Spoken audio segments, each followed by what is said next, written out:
and welcome to another episode of the Realty Connection, brought to you by the Mansfield Association of Realtors. I'm your host, Cassie, and today I'm joined by a couple special guests. We have Wes Dingus, the mayor of the village of Butler, and Amanda Sheets from Key Realty. Eric Larson from Remax Showcase. And I'm Danielle Jackson with eXp Realty. And they are with the Ohio REALTORS Leadership Academy, class of 2024. Today is Sunday, May 19th, and we are out of the office here at the Memorial Park in Butler, Ohio. The Ohio Realtor Leadership Academy class of 2024 has been busy beautifying Memorial Park before next week's Memorial Day parade. Wes, can you tell us more about the parade? Yeah, so next Monday will be the Memorial Day parade. It steps off at 9 o'clock. People are welcome to start around 8 in the morning to line up on College Street, heading to the south. They'll be directed to where to go. So whether they're running for a campaign office or they're a civic organization like the Lions Club or the Shriners or something similar to that, they're welcome to join in. Some people with old military equipment. We will have a Veteran of the Year. We will have widows of veterans if they wish to, widows and widowers of veterans if they wish to participate as well. We'll have Miss Poppy and Miss Forget-Me-Not, two young ladies one from the Butler Elementary School and one from the middle school. They'll ride in the parade. They'll lay a wreath at our tomb over here that's dedicated to some fallen soldiers. Again, it steps off at 9 in the morning. It ends down here at Memorial Park, which there's not a bad spot to view all the way around, but if you're willing to come out and want to stand in one of what would be called the best spots along A&M Weekly Alley, along Main Street or Elm Street, are the best viewing spots. Awesome, thank you. So I would like to turn the mic over to Amanda to tell us a little bit more about the Ohio REALTORS Leadership Academy and the Placemaking Grant that they received through the National Association of Realtors and how they're using it to beautify Memorial Park for Butler. The Ohio Realtor Leadership Academy, we're all a part of, and being in that group, one of the things that's required is that we applied for a grant to help one of our local communities.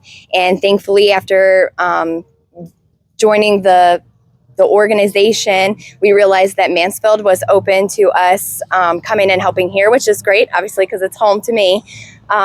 Butler we interviewed several villages and cities in our area, and after talking with Mayor Dingus, we definitely felt a strong need to use our placemaking grant here.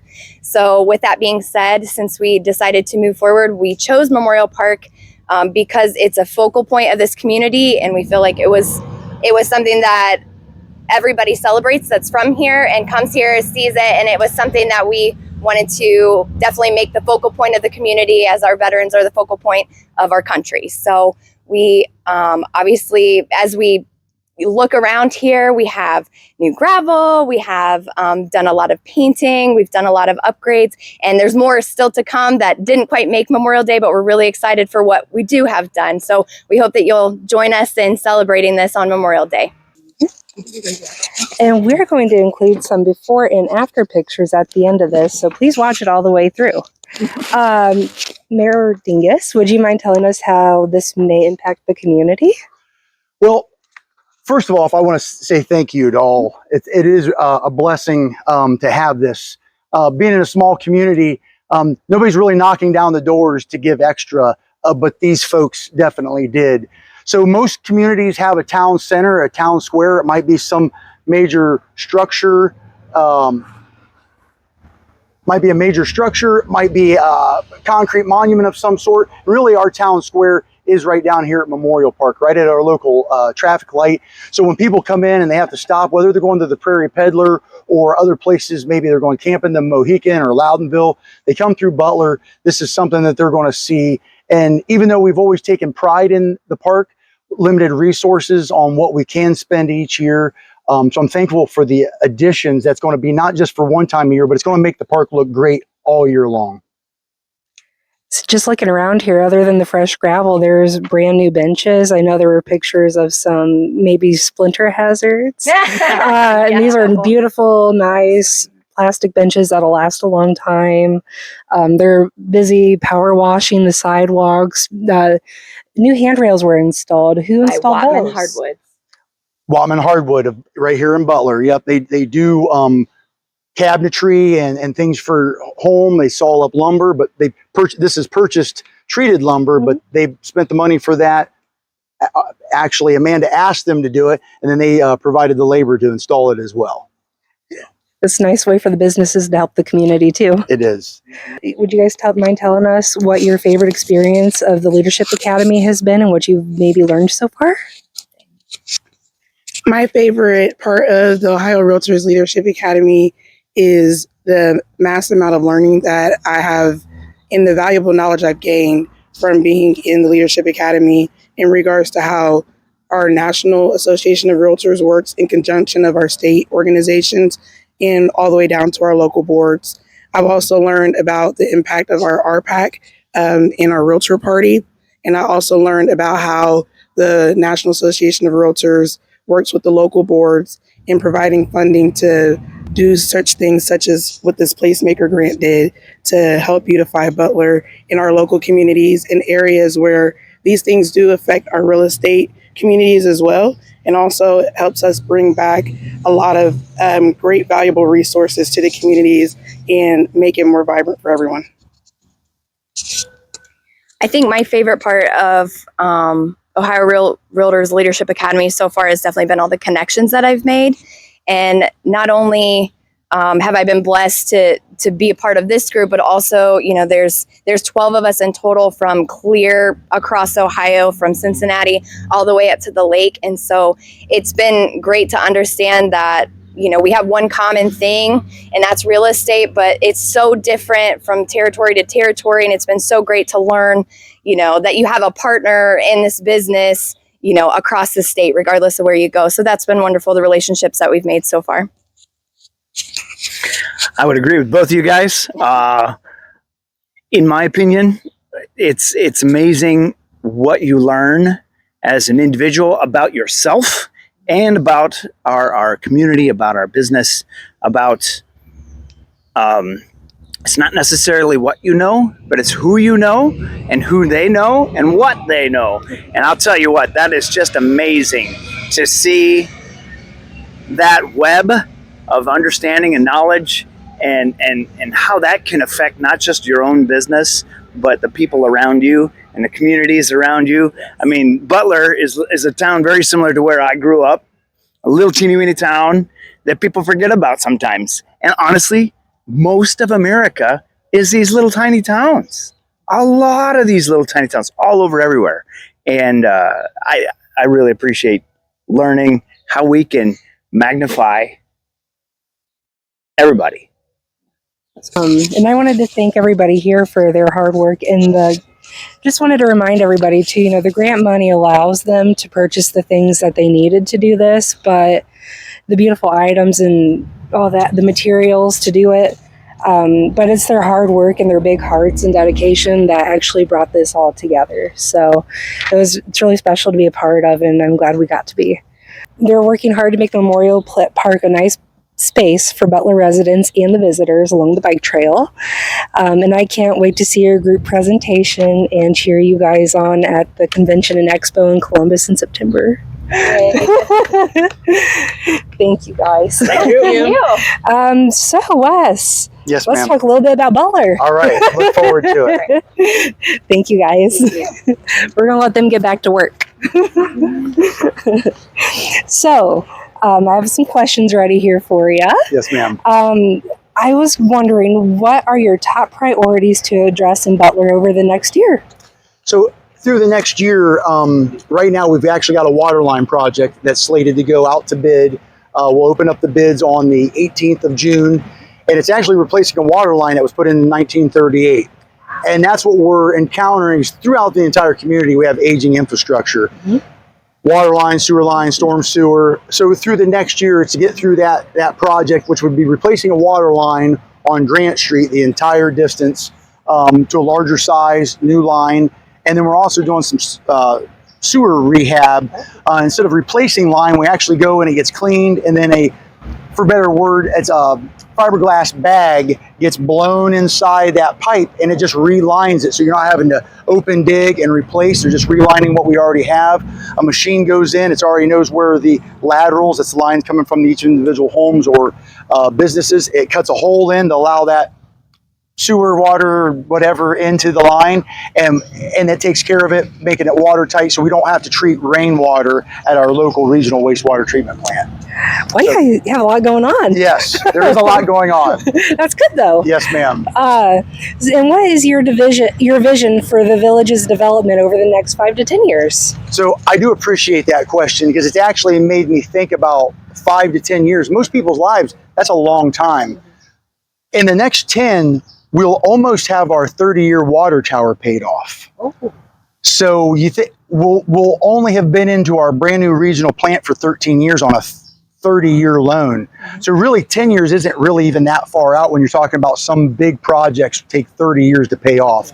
And we're no different than your larger communities. Our problems might be smaller, but they're equally as big to us. Yes. So Cleveland, Columbus, Cincinnati, even Mansfield, Ontario, or other larger cities or smaller towns or whatever, they have big problems. Ours are big to us, but they're smaller amounts. That would be a drop in a bucket to those big places. So 5 to 10, I'd love to see, not just love to see, but we will see the end of, like I say, the water tower. It would be paid off. That would be dollars that we can put back into other infrastructure that's aging throughout the village. Most communities do a good job at taking care of what you see on top of the ground and taking care of what's going on underneath the ground. We, for the last 17 years, have worried only about underground. So good drinking water with new wells and a new tower, being able to flush your toilet, take a shower, and it's going to a new plant, EPA approved. But we don't have the nice lighted, poles along Main Street and the hanging baskets, which all are beautiful, but we don't have the extra resources. We're worried about what you can't see. My goal will always be to be a mile deep and a mile wide, not an inch deep and a mile wide. So I don't want a cheap facade that looks good, but underground is actually not. So that's 5 to 10. It's still going to be a goal to take care of that aging infrastructure. And I don't know, by the time that gets taken care of, by the end of my life, we'll be replacing lines that I was around when we were replacing them again. So it's a never-ending battle, but groups like this that are willing to give monies that there was no way we could go out and attract, and to do this for Memorial Park, that's tremendous. That's how we're going to grow. We're going to spur people to want to come here and plant roots, whether it's be a home or a business. They're going to see that the community takes care of itself and looks presentable. They want to bring something in that actually adds on top of it. And infrastructure is important. Yeah. If you start noticing the infrastructure, you probably have a problem. So to keep it under the radar is a good thing. We actually just fixed a water line. We've been chasing where 10,000 gallons of water had been going every day. We use a company called Ohio Rural Water. They come in with a listening device and we put it on valves and we actually listen and you can hear water that's moving throughout the water line. And we narrowed it down to a house connection that had a hole in it, just happened to be in gravel. So instead of the water coming to the surface, it's all going back into the ground, losing $10,000 or 10,000 gallons a day. So all of us as taxpayers had to pay for it, but we're not recouping any of that money. So now that's a savings right there. So we're not treating water that we're not actually drinking. And 10,000 gallons is a lot. It's a lot. When we're doing about 50,000 is for the village a day. Yeah. So that is a lot. Yeah. Wow. Yeah. That's a good find. It is a good find. And to be honest with you, it was a crack about a half of an inch long and about an eighth of an inch wide. You could see it with the human eye, but you wouldn't think you'd be losing that much water, but we were. Wow. And what are your biggest challenges to overcome and meet your goals? We do have a lack of involvement, unfortunately, in the small community. We have a little festival called the Butler Apple Fest. We do a car show. We do Butler Remembers.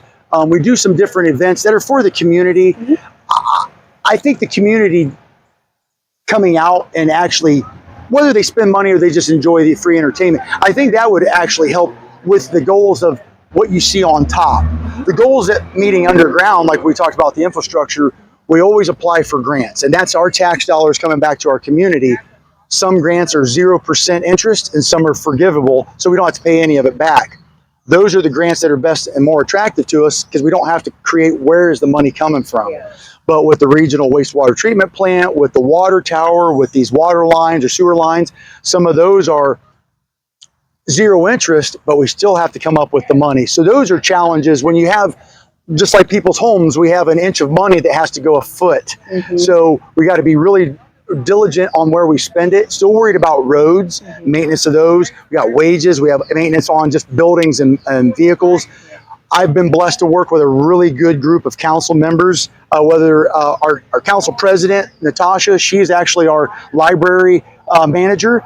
Then we've got Josh Herring, who has been the council president. He actually works for insurance, on crop insurance. He's usually home. Utilizing those people that have been on for a long time, they see how things have worked and where can we cut and it not affect too many people, and where can we spend to help the most amount of people. It's really good group of council members that we have. Yeah. That's great. And what strategies are in place to support local businesses and encourage entrepreneurship? 13 years ago, I believe, don't hold me to it, we started the Butler Area Merchants Association. At the time, I was a council member, head of economic development, which is to take care of the businesses and growth to the community. Kevin Carr was our mayor at the time, and we had no nonprofit advocating for our businesses. So we started the Butler Area Merchants Association, BAMA for short.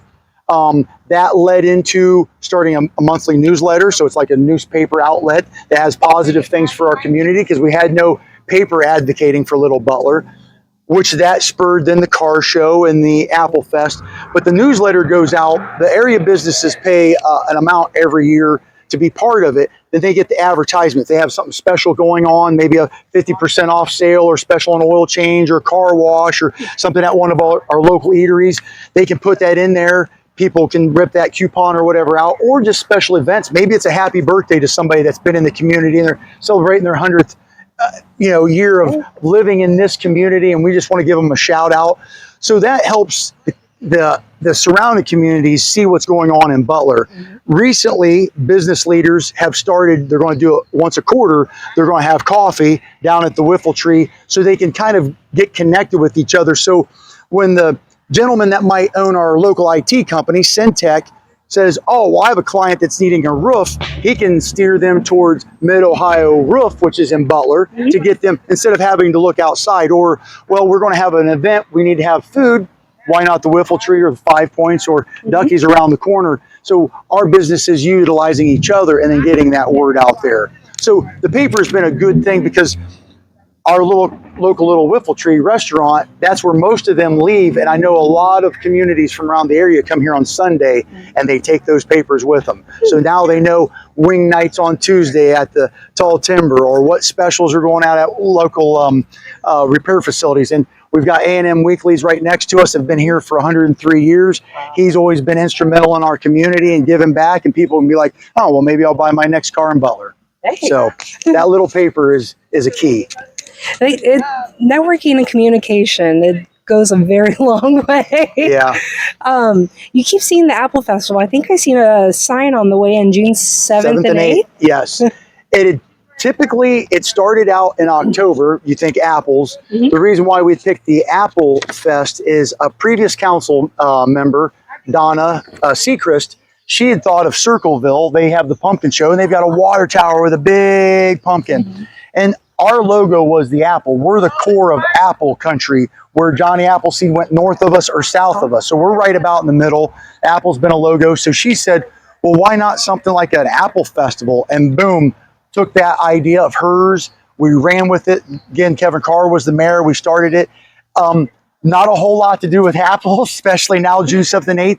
But it had always been so cold and rainy. And there was a group of people that came in and said, can't we try something different? We would like to see you try earlier in the year. So we put our heads together, the group that I'm blessed to be the vice president of BAMA. I've been the president in different areas, but the only date that something wasn't going on, maybe in Mansfield or Mount Vernon or local, was June 7th and 8th. So we've got some of our food vendors coming back, some new ones, bounce houses, entertainment, and everything is free unless you want to eat or you need something to drink. But everything else is free. Kids pedal pull on Saturday. A kid's going to walk away with a free John Deere pedal tractor. It's given away every year to a lucky one. It's free to enter into the kids pedal pull, and it's free to win the little tractor. that's one thing that I get to take part of in the bounce houses. I'm just a big kid at heart, so I take care of whatever has to do with kids. And we're gonna have since it's gonna be warm, we'll have a dunk tank this year. That's awesome. Yes. Are you going in the tank? They want me to go in the tank. Whatever's going to draw the most people. Hey, there you If go. it's me in there, then I'll be in there.